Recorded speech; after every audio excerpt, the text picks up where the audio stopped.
Hey, this is RogueCast episode 28. 28. 28. Can you believe it's this long? No. And on this segment, we're going to talk about the downloadable movies. Downloadable movies from Apple on iTunes. From iTunes and from and from Amazon. Mm-hmm. And how it's going to be pretty big, I think. I think it's going to be a new iPod, or was a podcast that's really cool. Pod Runner. For all the new gadgets. And we're going to talk about opensource.com, Open Office, and we're going to air some grievances we have at the end of the third segment. Yeah. Stay tuned. Okay. Interrupt this program of music to bring you a bulletin just received in the WOR newsroom.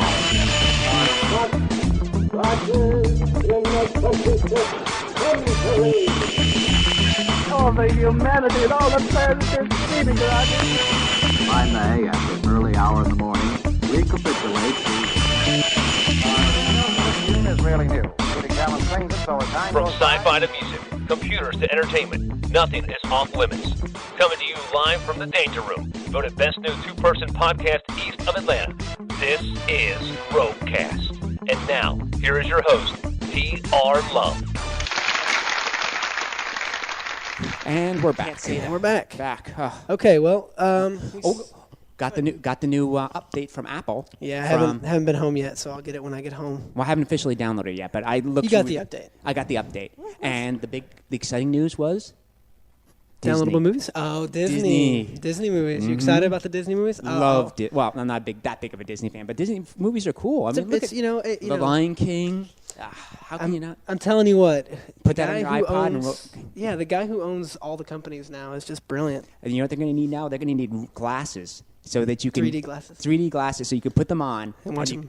That way you could be running and you could be watching the movie simultaneously. I don't know driving if that's, and watching the movie. That's not very safe, especially if you have 3D glasses on in the car. I'm just saying. As long as you don't have children in the car with you, you're safe. Yeah, that leads into the fact that why do the drivers have a DVD player they can watch while they're driving? But that's a whole nother segment. We won't even get into that because that's a new segment. But. Besides Apple downloading, at least the segment that I read said that Disney will be downloading. Amazon is now downloading movies as well. I read that. And but I think they're only doing it through Windows.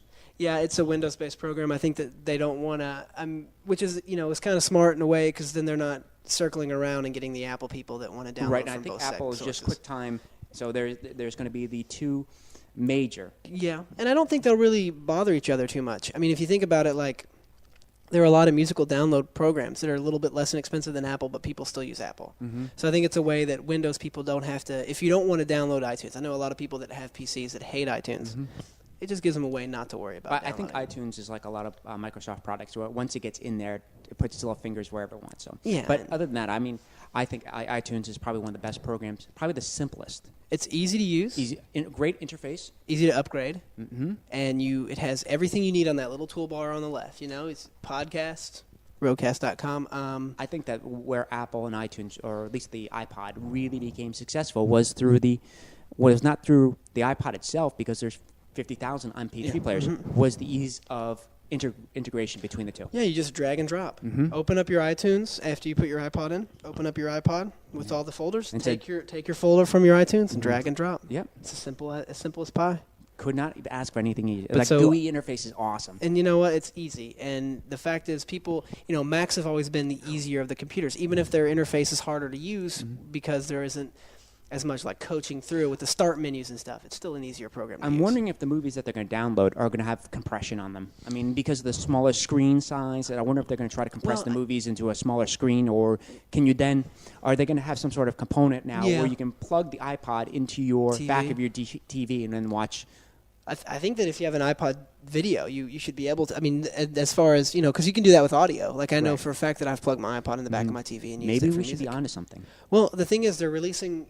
This is obviously on the heels of they're releasing the widescreen iPod in the next year. The thing is that they're going to do that very, very shortly. Yeah, well, there would actually, by the time this comes out, the podcast comes out, Apple will have already had their big announcement. Yeah, they're going to do it this week? They're going to do it this week. Wow. I'm excited. I'm going to pay that money for it. The thing is, no one knows exactly which iPod they're going to do. Everyone's talking about the touch screen, but I don't think that's really what they're going to do. I think the first one's going to be more of I think it's going to be a normal iPod just turned on its side, and then Instead of straight up and down with straight the up and screen, down, they're and gonna then have some sort of different interface instead of having the wheel. maybe like Maybe on the side. They were talking about on the side. or even like on like little small tiny buttons on right. the base. Right. Which either way, the widescreen when I download videos, I've downloaded plenty of videos, music videos, blah blah blah. It's really cool that they have it on an iPod. I mean, I saw a guy. I still think that they should have a little door that flips open. And that opens up. And into you flip the door over on the back, and it clicks in, doesn't move, and then you have the screen on the side. That'd be and smart. then when you're ready to go and use like a regular iPod, you've closed the door, and it realizes that you're no longer in the video section. Goes to so your then audio. it doesn't play any video. It Yeah. automatically locks you out of playing video, And- so it doesn't waste your batteries or try to bait. What would be worse than plugging in your iPod into like your stereo, and then all of a sudden, Matrix or whatever movie comes on. Yeah, and it would be. I mean, I just think that as far as video concerned, with everything is they could do so much with it, But and they haven't even touched it yet. But how big are those files going to be now for the video? I mean, how many movies can you really put on? Well, I think that probably what they're going to do is they're not going to release a 30 gig Yeah. iPod video. I mean, as much as I have a 30 gig iPod regular, and it holds up to what I think like 5,000-6,000 songs, Right. but those are very condensed files compared to a movie. Like I saw someone watching Lost on their iPod video.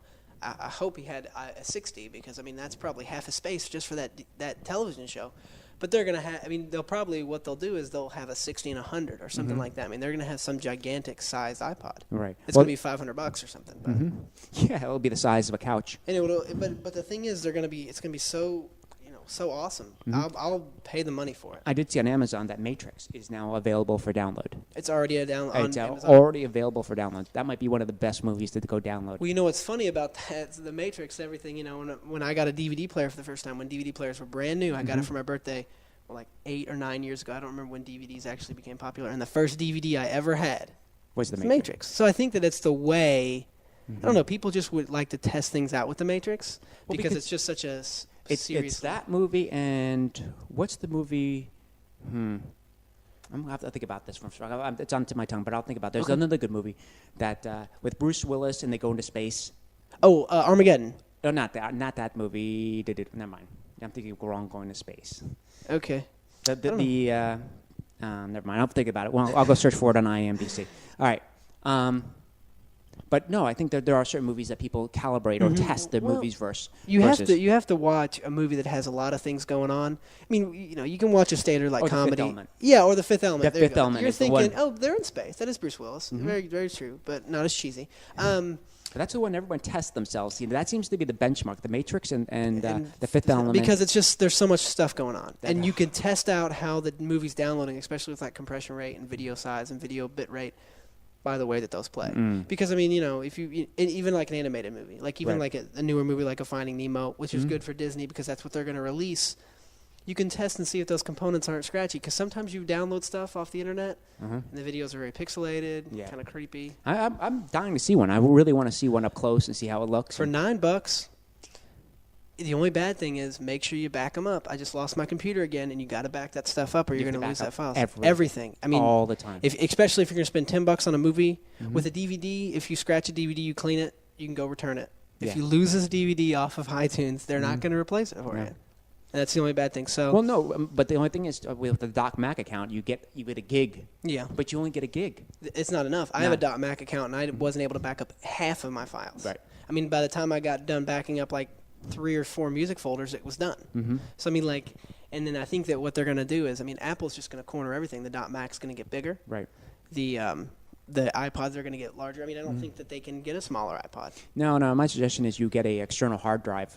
I have a 200 gig hard drive, and I'm just going to load everything on that. But And we don't have to load everything. You just have to load the program. You just have to load the ones the you want to files. keep. Yeah. You don't have to load the programs because they're already on there. If your computer crashes and you lose Windows, or you lose not Windows, but you lose Microsoft Office, You get it back. You get it back. Yeah. You just don't lose. You don't get the files. And by the way, I know that people are listening to me and saying, well, in the Apple commercials, the Apples don't crash. They do. And they crash at inopportune times and in inopportune ways. All computers crash. The only good thing about Apple is it takes 30 minutes to reinstall Mac OS X. It takes like an hour and a half to reinstall all of Windows. Well, see, everybody says, well, I don't need it. I've got a Mac. I don't need my computer. Won't crash. Back it up. But what happens when you drop it? Yeah, or the shell. I mean, my shell was broken, and I had to get a new shell replaced, and I got that done, and then my computer or if crashed. it gets wet. There's nothing you can do. You will lose your computer will fail. Your computer will fail you. Mm-hmm. It's just a matter of time. And if you're thinking about getting an Apple, this is a plug for Apple. They should give me some money for this. But Apple protection plan, smart move. Okay. Okay, that's my only Apple All comment right. of the day. We're at the 10 almost the 10 We're at minute the 10-minute mark. We've said a lot. Yeah, go download Apple iTunes 7. iTunes 7.0 and get a Mac. Get a Mac. Get a Mac. Okay, and when we come back, we're going to talk about. I think we got more to discuss about iTunes. You wanted to talk about a new podcast. The new podcast. A new podcast that we're plugging. So stay tuned. Thanks for listening to another fine episode of RogueCast. For more information on the topics, guests, or host from this show, please visit RogueCast.com. The content of all segments of this show is copyrighted by RogueCast.com 2006.